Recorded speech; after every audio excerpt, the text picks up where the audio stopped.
116º dia do nosso propósito e penúltimo dia, já está acabando este nosso propósito.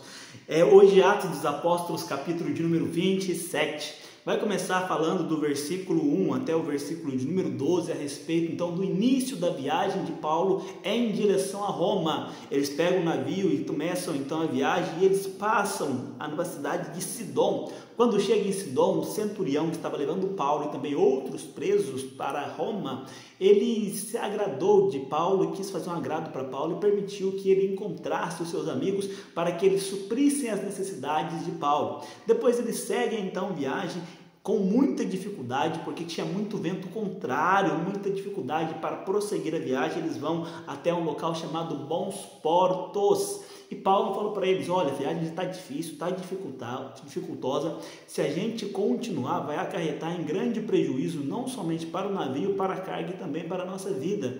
Porém, um centurião preferiu ouvir o capitão do navio e falou assim: não, a gente consegue chegar tranquilamente em Fenice, que é um lugar melhor, porque aqui em Bons Portos não é tão bom para passar o inverno, mas em Fenice é melhor. Então ele deu ouvidos ao capitão e não a Paulo e prosseguiram a viagem. Do versículo 13 até o versículo de número 26, vai contar então que durante a viagem, assim um pouco depois que eles começaram, que eles seguiram a viagem, o vento começou a ficar muito forte, contrário. Eles entraram dentro de uma tempestade, encontraram um vento contrário chamado Euroclão, ou também vento noroeste, que assolou o barco, deixou o barco à deriva no mar. Quando está à deriva, significa que eles não tinham mais controle da embarcação, sendo levada pelas ondas e pelos ventos, de acordo com o que o vento e as ondas levavam, já não tinham controle mais. E ficou uma viagem muito difícil, realmente. Ficaram vários dias sem ver a luz do sol e nem da lua, de tão escuro que estava, tão fechado que estava o tempo.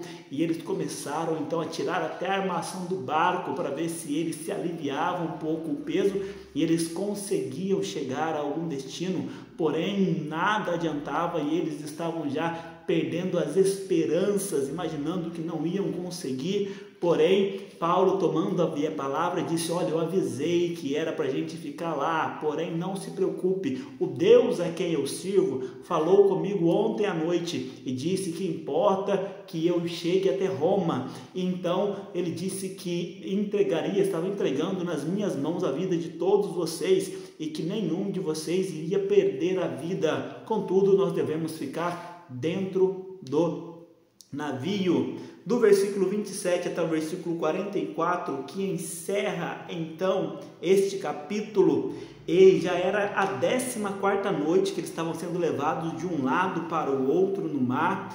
E então, por volta da meia-noite, eles pensaram que estava próximo da praia e começaram a lançar o que eles chamam de sonda para verificar a profundidade. E assim lançaram uma vez, lançaram outra e viram que estava realmente ficando mais raso. Então eles lançaram as âncoras com medo de que batesse alguma pedra, batesse em algum lugar, porque estava ficando mais raso. E começaram a orar, a clamar para que o dia amanhecesse logo, para que eles tivessem noção de onde eles estavam. E quando amanheceram, eles viram uma praia, mas não sabiam que terras eram aquelas. Então cortaram as cordas das âncoras, ergueram as velas para chegar então até aquela praia. Porém, então o barco encalhou e a força das ondas começou a destruir a polpa do barco. Os soldados, com medo dos presos fugirem, queriam matá-los, porém o centurião, para que não acontecesse nada com Paulo, para proteger Paulo, falou para eles: não vamos fazer isso, não vamos matar os soldados, não vamos matar os presos, não.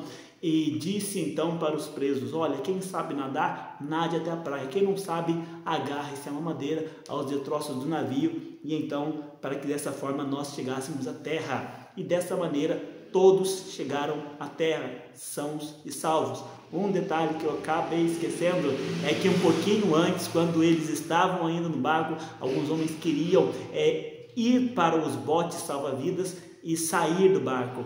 Porém, Paulo falou: olha, já avisei, se eles saírem, não terei como salvar a vida deles estará à mercê deles e eles vão perder a vida. Então eles cortaram os botes, não permitiram que nenhum saísse, e porque nenhum saiu, todos chegaram salvos conforme Deus havia falado com Paulo. Esse foi o resumo do capítulo 27 do livro de Atos dos Apóstolos. Que Deus lhe conceda graça, entendimento, compreensão, amor e cada vez mais desejo de conhecer essa palavra e abençoe a sua vida poderosamente, em nome de Jesus.